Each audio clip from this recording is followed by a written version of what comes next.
Scott Frost, Rich Rodriguez. It's the battle of the returning coaches.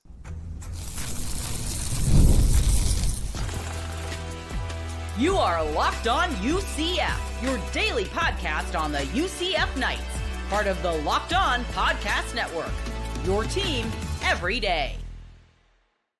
Welcome on in to Locked On UCF, your daily UCF podcast. I'm your host, Mike G. Thank you so much for making Locked On UCF your first listen of every single day. Turn us up, turn us on, we'll turn it out. I'm here with my good friend Andrew Gluchov, senior writer at UCFKnightZone.com to talk a little UCF football. Today's show is brought to you by our friends at Mazda. Move or be moved. Move and be moved. Andrew, on today's show, we're going to talk about this West Virginia matchup this weekend, an intriguing one here for both of these teams, and maybe a little quarterback controversy down in Orlando. UCF is without a win in conference play. Can they get the first one this weekend? We'll talk about the importance of getting that win as well, too. Let's start at the top.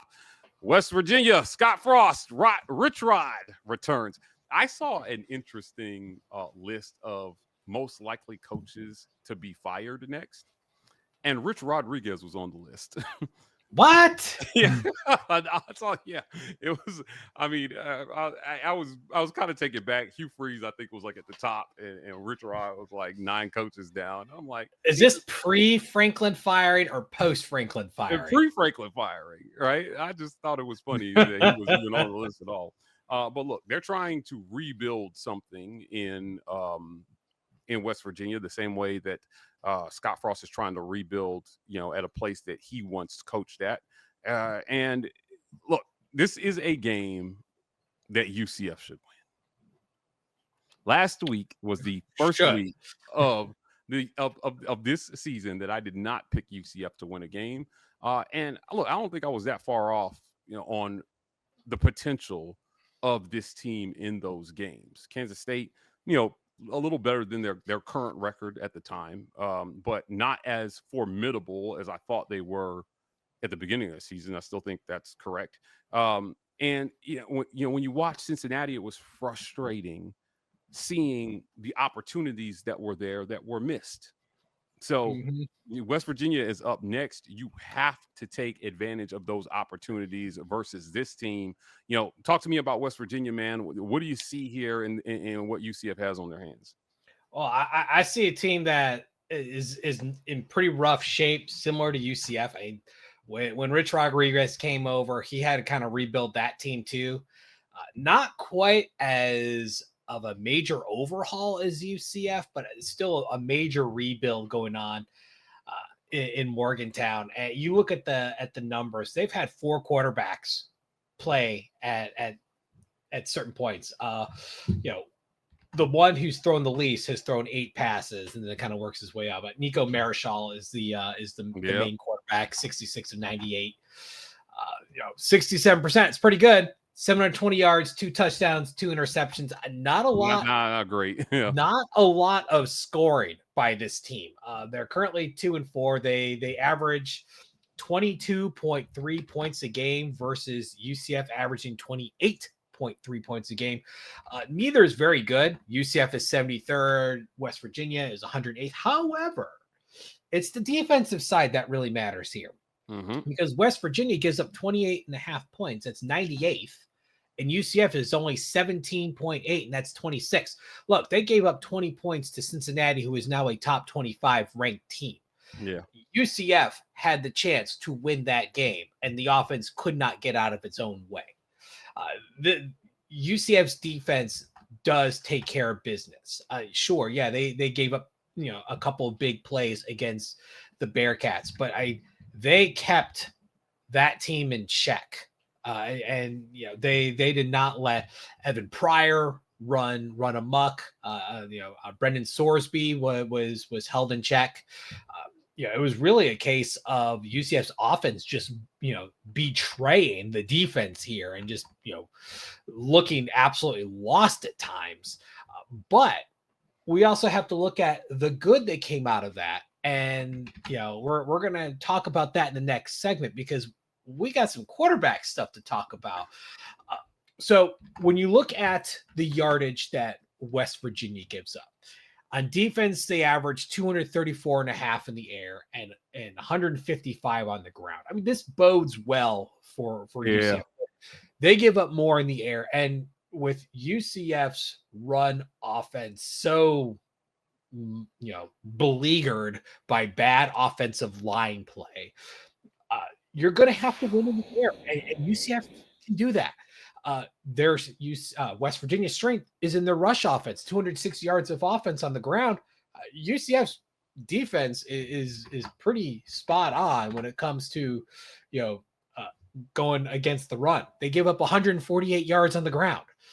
So if I'm UCF's defense, Alex French and co, they should be looking their chops, man. They should be looking their chops here. The third worst defense in the league is West Virginia in yards per game given up. You mentioned 28.5 points per game. They should be able to score on this team. And on the flip side, if they just play to the level of defense that UCF has been playing so far this year, fifth best in the conference, man. And when you look at yards per game, it's like 10 yards that separates them from like being fourth in the conference, from fifth in the they're in there. Good. They're very good at times at getting off the field. So I like this matchup. UCF weirdly has not fared well in this matchup with West Virginia. No, historically they have not. Yeah, this should be the year, man, where you actually take it to them. I think this is a good matchup for UCF. No matter who the quarterback is, I think the running back should be able to eat in this one, and it should be a fairly fun day for UCF. I think offensively, UCF somewhat middling in the conference. I mean, you've got again in yards per game right now, you're seventh in the conference. West Virginia is in the bottom four. By the averages, this is a game that UCF should take. I don't care if this game is played in Morgantown or if it's played in Orlando or if it's played in Dublin. UCF should take this game just no matter where it's played.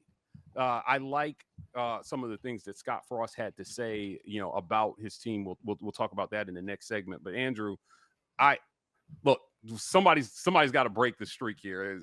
Both teams are 0-3 in Big 12 play. Someone is going to be still winless, and someone's going to have a win in conference when this game's over, when the clock strikes zero. I think the game, before we move on to our next segment, I think this game represents a really good opportunity for Scott Frost to start to build some internally, winning feels good. And they got a taste of that in the first three games. But when you win in conference, it hits a little different. And I think that starting to get his players a taste of winning in conference or beating their peers in conference it could springboard this team forward. They're close to something, I think not super special this year, but in glimpses we've seen that there's talent that's better than average in a lot of spots. So you don't want to be delusional about where the team is at, but you also don't have to sit here and be like, this is going to be the worst. They're going to lose every game ever. No. I've seen plenty of fans like that. Sky is falling. Yeah, I don't think the sky's on the season. Look, the season's far from over, and there are opportunities for UCF to steal 3 games. And there is the bowl game salute. The bowl game, finality is not over. It can still happen. They just have to get over the hump, get that first one, and then just let things start to kind of develop. You talked about the 3 wins they had. They weren't pushed at all. And that's the difference between what's in conference and what's been out of conference. Is out of conference, they weren't challenged. In conference, these are big boys who slapped them in the face. Kansas State just kind of shell-shocked them. And then they started to kind of see how things are working. They just have to find a way to get around their shortcomings, especially on the offensive line. They have to find ways, and this is where the coaching staff has to come into play, is find ways to work around your deficiencies to bring out the best in what you have. Yeah, agreed 100%. Look, who's going to be the guy at the helm on Saturday? Cam Fancher got the start at Cincinnati, and I think he played well enough that we have to have another discussion about quarterback. We'll talk about that next on Locked On UCF. This episode of Locked On UCF is brought to you by our friends at Mazda. For those who believe it's not just about playing the game, it's about redefining it. There are moments that do more than just put points on the board. They move crowds, they move culture, and they keep the game moving forward. UCF fans hope that Scott Frost keeps the program moving forward. And like Scott Frost, and Mazda keeps you moving forward every day, whether it's on your daily commute, taking the kids to school, or just going to hang out with friends, play a round of golf. Mazda is there for you. When you follow what moves you, the unexpected is only the beginning. And just like there's more to every highlight, there's more to every Mazda vehicle. Mazda, move and be moved.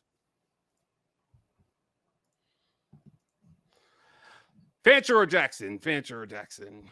Cam Fancher got in, made some plays with his legs. He was asked a few questions at today's press conference. I want to read some quotes before we get into it. He opened by saying, I think we're going to have all hands on deck. This is in regards to the health and status of his quarterbacks. So now it comes down to who gives us the best chance. And honestly, probably that'll come down to a coach's decision and who practices better this week. Scott Frost talking about an in-season battle at quarterback. He went on to say, in the course of a game, you can scheme everything up and try to hit as much as you can based off the plays you design. But there's going to be 5 or 6, sometimes 3, sometimes 10 plays that break down, and you have a quarterback that can turn those plays into good plays. Then you extend drives, and that makes you even better. I thought Cam Fancher, did a great job of that. He went on to say there shouldn't have been as much running around as we had to do, as he had to do Saturday. If we protect a little better, get balls off on time, run a little cleaner routes, I don't want a quarterback looking like Fran Tarkenton back there and running around. We got to be a little better and more precise for their execution. So that only has to happen once in a while. But I thought he played tough and did a good job with that. Scott Frost on his quarterbacks and on Cam Fancher and how he performed. He said a lot there. So I like the Tarkenton reference. Yeah, right. Yeah, it's accurate. Oh yeah, it's funny. He showing his age a little bit there too with the Tarkenton reference, but he referenced an in-season quarterback battle. And look, you are at the midpoint of your season basically, and he kind of hinted in the fall that this quarterback battle could go into the first few games. Well, injuries and some unforeseen things have extended the battle into midseason. And I thought that Tayven Jackson did some really, really good things when he got in. More apt maybe to sit in the pocket and try to deliver the football. But if your offensive line is going to give up a ton of pressure, does Cam Fancher give you a better chance to win? If you're Scott Frost, how do you decide what's best for your team? Tayven stepped in and really saved you versus Jacksonville State. I agree on that. Jackson played great spelling, but when you look at the deficiency of the offensive line and the fact that they've struggled with pass protection in conference play, a player like Jackson struggled more, and because he's not Fran Tarkenton.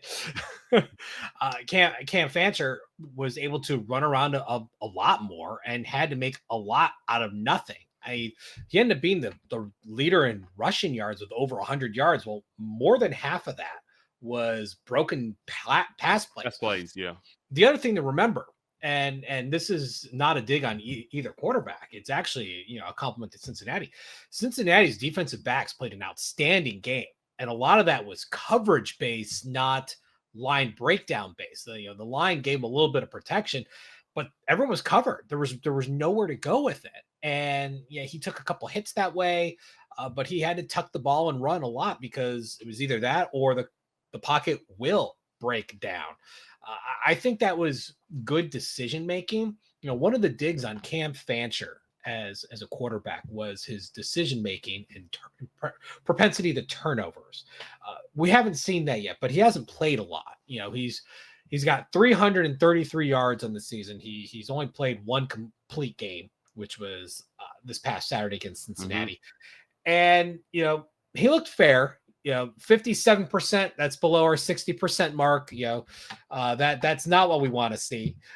But, when you look at, Fancher in conference play, it's below 60%. I mean, he cracked 60 against Kansas, but he was basically 50% against Kansas State. So, I mean,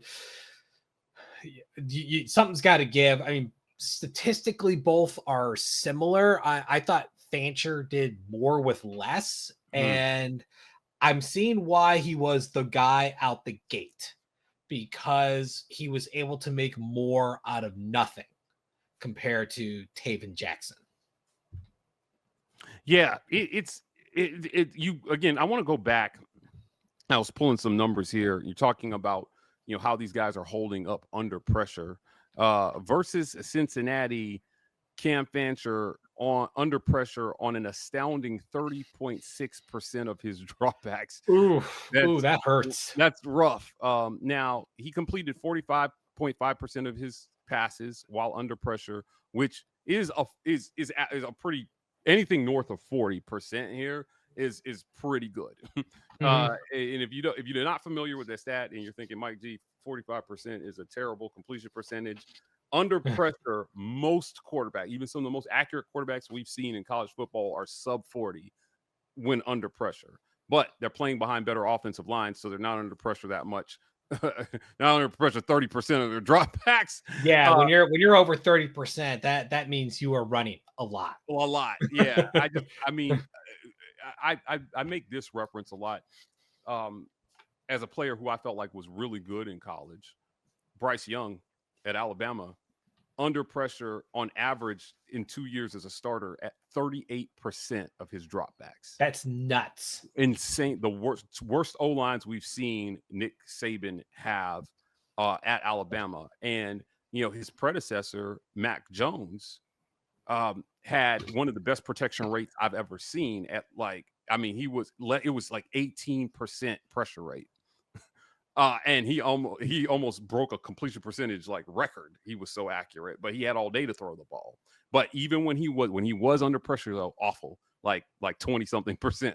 So you need a guy back there that can handle pressure. If you're Tayven Jackson, you got to get the ball out fast, and you have to be accurate. You have to be fast and you have to be accurate, because you can't move like Cam can move. If you're Cam Fancher, you cannot just automatically rely on your legs when pressure breaks down. You still need to make the right reads, and you need to make them fast, and you need to get the balls to the playmakers in space. So, each one of these quarterbacks has, I think, their strengths and weaknesses that they bring to the table. It's just what is going to help you win more football games right now. I would probably say that Tayven is the better downfield passer at this juncture. I don't think either can throw downfield. That's the problem. Neither can throw downfield. Tayven has had his moments, but the protection has been so bad that it's hard. It's really hard, I think, to evaluate a quarterback behind, this much pressure. Now, Cam Fancher's adjusted completion percentage versus Cincinnati, 66.7%. He was 57% on the game. There were PFF recorded 2 drops. We have a smaller sample size for Cam Fancher right now and trying to evaluate these 2 guys. But if you're Scott Frost, if you're Scott Frost, Andrew, who are you starting at quarterback on Saturday? I'm starting Cam Fancher, and that's because I don't have faith in the offensive line. They've got to prove to me that they've got what it takes to allow a more traditional pocket passer to survive back there, or else he's going to get eaten alive. We saw the hits that Jackson took in the Kansas and Kansas State games. I mean, he took some shots. So it does, Fancher avoided those shots this time around. Obviously, game 1, he blown block and he got blown up, but he's done a pretty good job of avoiding hits. I mean, there sometimes to the stress of everyone involved of just seriously take a sack and move on, throw the ball away, do something, but he just keeps running, trying to do his best Shedeur Sanders impersonation. Yeah. But until the offensive line can show that they've got the chops to handle the pass protection against Big 12 defensive lines, I've got to put a guy there that can survive running around. And that's where Fancher excels versus Jackson. When he got in the game versus Kansas, again, Cam Fancher under pressure on 41.2% of his dropbacks. It's crazy, and it's not these quarterbacks' fault. Yeah. They're getting nothing to work with.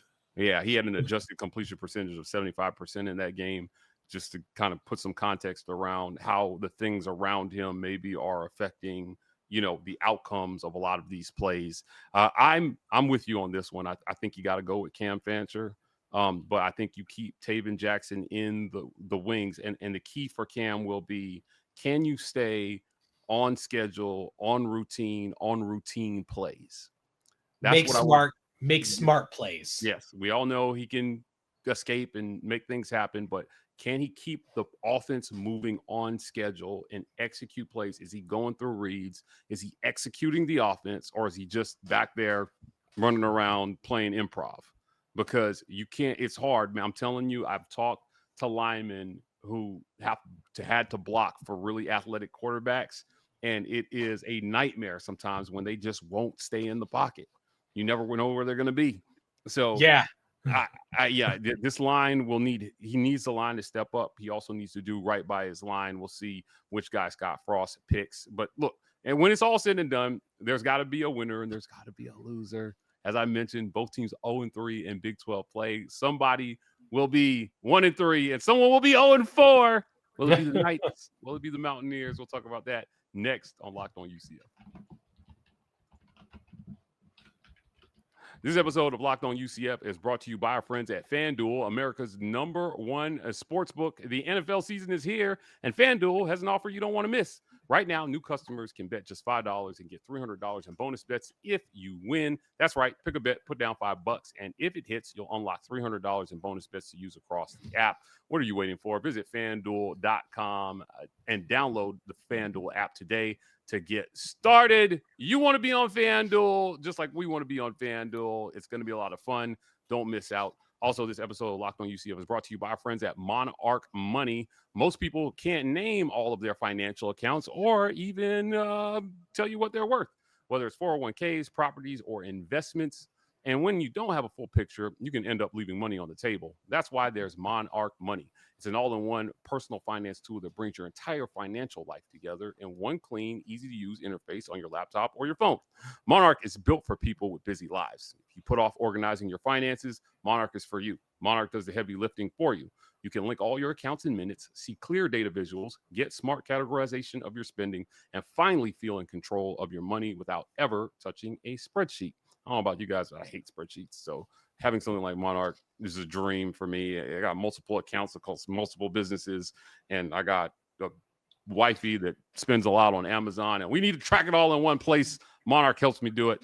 Don't let financial opportunities slip through the cracks. Use code LOCKEDONCollege at monarchmoney.com in your browser for half off your first year. That's 50% off your first year at monarchmoney.com with code LOCKEDONCollege, guys. Don't miss out. Visit Monarch Money.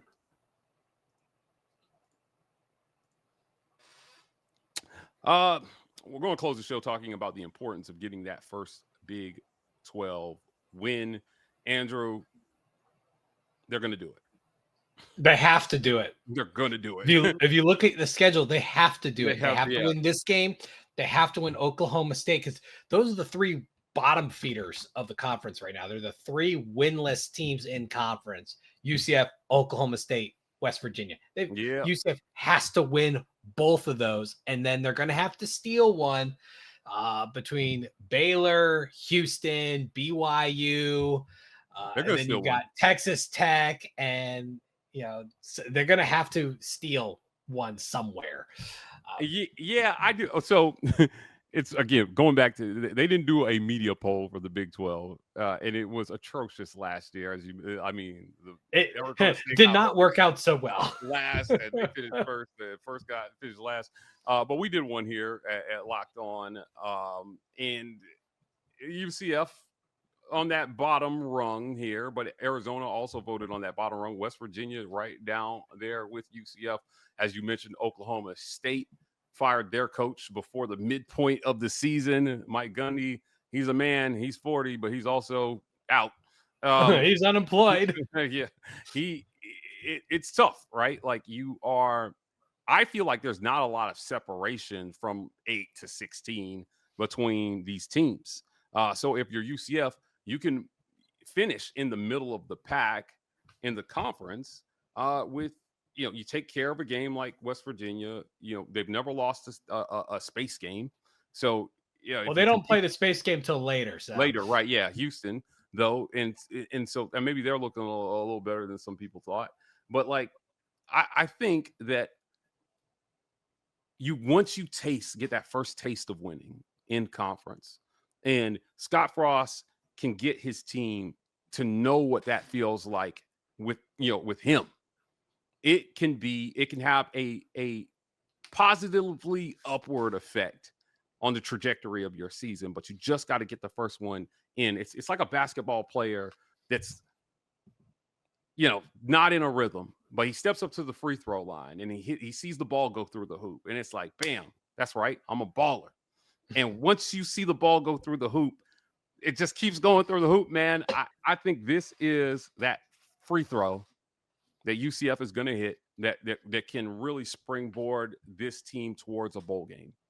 So I'm not going to sit here and tell you I think UCF is going to run the table over the last half of the season and somehow, end up in the top 4 in the Big 12. But I do think that they can continue to lay the foundation for what this team will be. There was a report on Twitter that I saw earlier today about an anonymous donation. I think it was like of $1 million to NIL. Did you see this? I did. And there's been a number of people out there who give these big donations, don't want their names attached to it. Hey, Mazel Tov, go give to your school, help them out. UCF does not have the billionaires behind them that like Houston has. That they got some wealthy benefactors, and it's always great to see. But one of the things you talked about with the upcoming schedule, you mentioned Houston. Houston may be 5-1, but who have they played? Yeah, that's the thing. The only like real competent team, winning team right now that Houston has played was Texas Tech at home and got beat by 24 points, 35-11. They beat Oklahoma State, which right now everyone should be. They squeaked by Oregon State. Ooh. And then they beat Colorado at home, which is nothing really to write home about there either. Colorado is, not looking good themselves. So Houston may be 5-1, but I mean, this may be a case of fool's gold. And weird things happen at the space game. So, they've got to get that first one out of the way. Get that Big 12 monkey off their back. Learn and feel that victory, and then kind of let it take over. Because even Baylor's vulnerable. They've had some bad opportunities to make real big splashes and failed. Yeah, and they have an opportunity. UCF does to kind of hit them where it hurts. With that morale hit. Now that's on the road. That's a tougher game, but it's still doable. And plus, after this coming week against West Virginia, UCF is a bye week. They have a chance to rest and reset, and they'll have a chance to really dig down against that Baylor squad on the first. Agreed. Look, you mentioned Houston. They really have played nobody, and then the one team they did play, they lost, which was again Texas Tech. So there's some opportunities exist, but you've got to clean up the silly penalties. You've got to not be your own worst enemy in spots. Scott Frost admitting in this week's press conference that hey, look, we got to stop beating ourselves on things that aren't necessarily discipline issues. right? He was asked a question about whether it was discipline or other things. And he just, he feels like, he's got a team and they've got fixable issues at UCF right now. Now, I don't know how much better the offensive line gets, but I do know that he is still a premier offensive mind in college football. I trust him to scheme something up that works with the talent that he has for the rest of the season, whether it be this offensive, whatever different combinations on offensive line, or Tayven Jackson or Cam Fancher, maybe even Jacurri Brown if it comes to that. But, look, man, he knows what he's got. And I think that we've seen enough big plays and potential at times, especially in the run game, man, where they're not every team they play, they bust a big one. And you just got to put it together and it's got to equal a win. I think it happens this Saturday. We'll make our predictions later in the week, Andrew, but I'm looking forward to it. I think it's going to be a lot of fun. Want to thank you for joining me on today's show. Andrew Gluchov, senior writer at UCF Night Zone. Please go check out his written work there and my written work, guys. And check us out here next time on Locked On UCF.